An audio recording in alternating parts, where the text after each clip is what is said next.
Genshin Impact has been doing a pretty solid job of expanding current lore and bringing back old places and locations that we visited in previous World Quests and Archon Quests. I thought it was cool to see Nahida turn an old static location into a data center of sorts. Now, that's besides the point whether or not this is actually a data center. What I will say is the World Quests typically have some of the best plot lines in the game.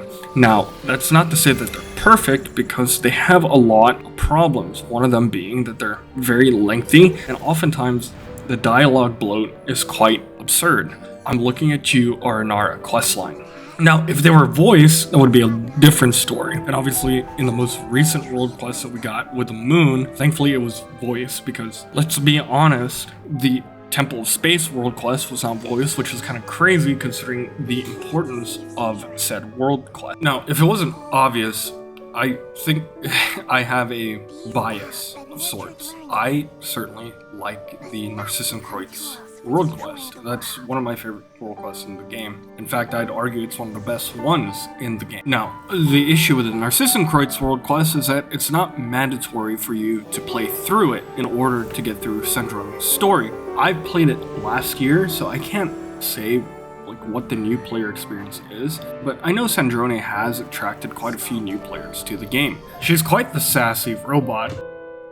Let's be honest, a lot of guys like that kind of character for their own personal reasons. I, for one, love that kind of character.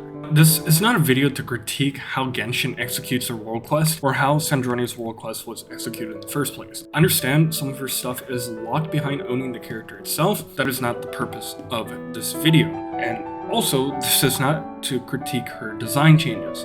I have a lot of things to say about her design, especially her current design, but that is not the purpose of this. The purpose of this video is to go over key characters in Mary-Ann Guillotin and Mary-Ann's past.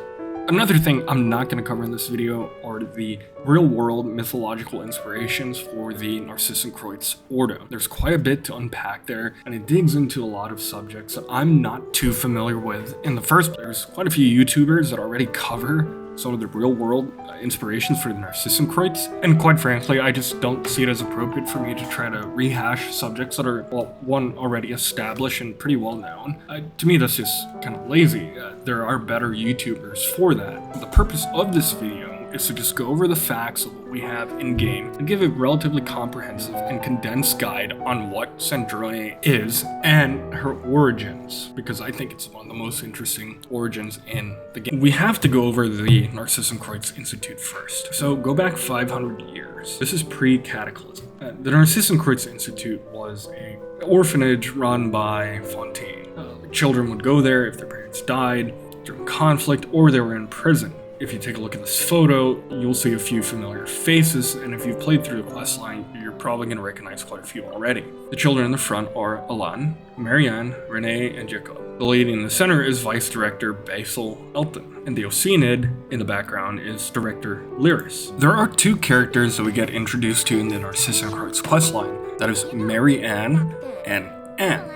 This might come off as a little bit confusing if you don't remember or if you've never played this before. The easiest way to see this is Mary-Ann Guillotin was absorbed by Director Lyris. This assimilation happened when Mary-Ann suffered fatal wounds during her fight against the Narzissenkreuz Ordo. The eventual merging of Mary-Ann and Director Lyris led to the eventual birth and creation of Mary-Ann the Oceanid hybrid. While you can argue that this is not Mary-Ann Guillotin herself, she does have her memories and consciousness.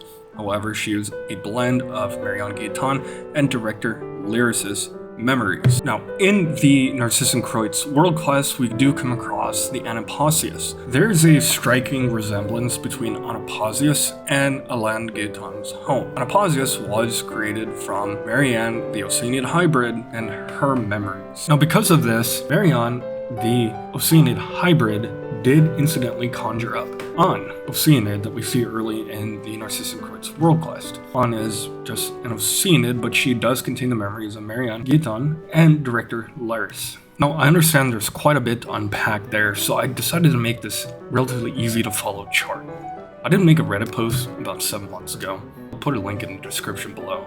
It is slightly more comprehensive compared to this video. Now, I know I said I was going to make this video as comprehensive as possible, but to be honest, when I was going over this source material, there's so much to unpack. I don't think it's something that I can do in one go. In fact, I don't know if it's even really appropriate if I'm dedicating this video to Sandrone. Now, if I was dedicating this video to the Narzissenkreuz world quest, yeah, maybe I would go into it. There's so much there, and to me, it's one of the most fun world quests in the game. Obviously, this video was not an in-depth guide into the Narzissenkreuz world quest, and it's not a super comprehensive guide. It's just strictly for Sandrone, Mary-Ann, and the various Mary-Anns in the game. Obviously, if I got anything incorrect, please comment below. If I misspoke or mispronounced any names, please correct me in the comments. In the future, I do plan on covering the entirety of the Narzissenkreuz questline. Again, it is one of my favorites, but that is going to be a very lengthy video, and I do have to spend a lot of time on that. I hope you enjoyed the video, and I hope that you found the contents a little bit more digestible compared to the novel in the game. I'll see you next time.